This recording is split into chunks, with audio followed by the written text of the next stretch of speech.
Hello, c'est HR, votre chroniqueur. Alors tout d'abord, j'espère que vous allez bien. Aujourd'hui, samedi, naturellement, je vais vous parler d'un film Franc-Macia. Plus précisément, un film japonais qui est disponible actuellement sur Netflix et qui a pour titre The Bullet Train Explosion. Naturellement, j'ai plusieurs détails à vous dire.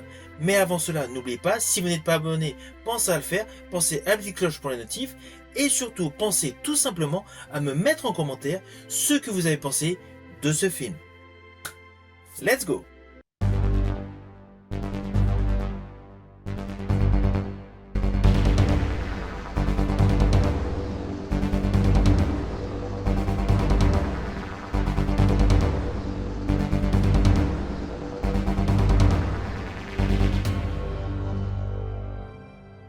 Alors tout d'abord, l'affiche technique de ce film.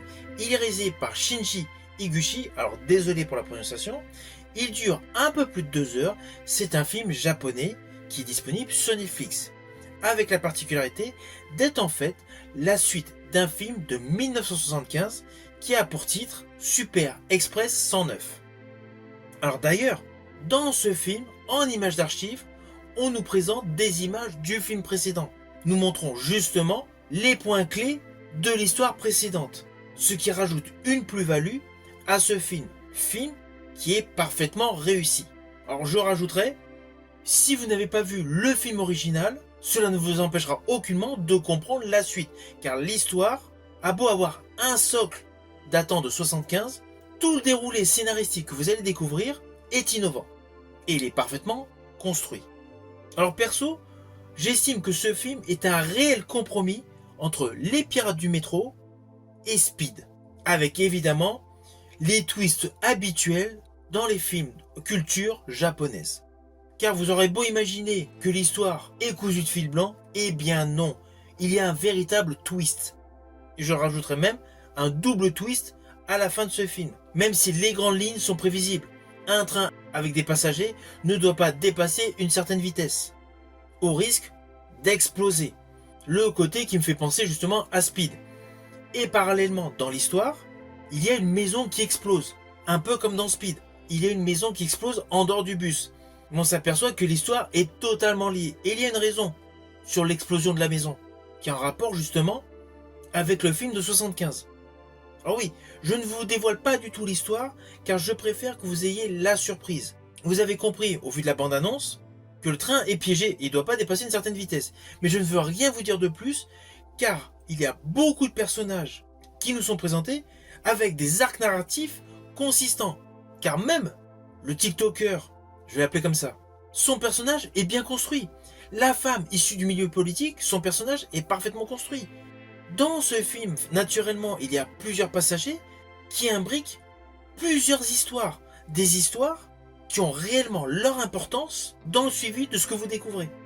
Avec un côté extrêmement dramatique dans le fond, porté par une mise en scène sans temps mort. Le rythme est là, l'histoire s'est soutenue.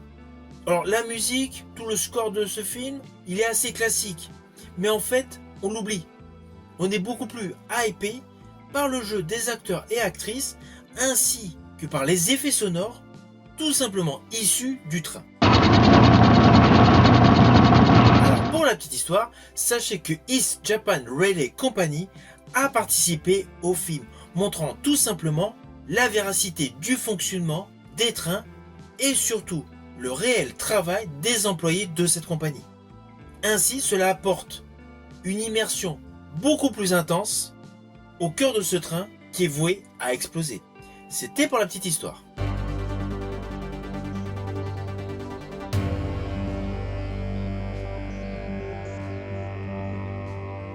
Alors au final, naturellement, c'est un film que je vous invite à découvrir sur Netflix.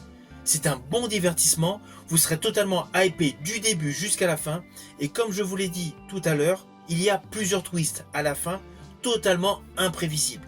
Ce qui rajoute un côté jubilatoire à ce film japonais. Si vous avez aimé ma vidéo, n'oubliez pas, petit pouce vers le haut, pensez au partage. Quant à moi, je vous dis à bientôt pour une prochaine vidéo.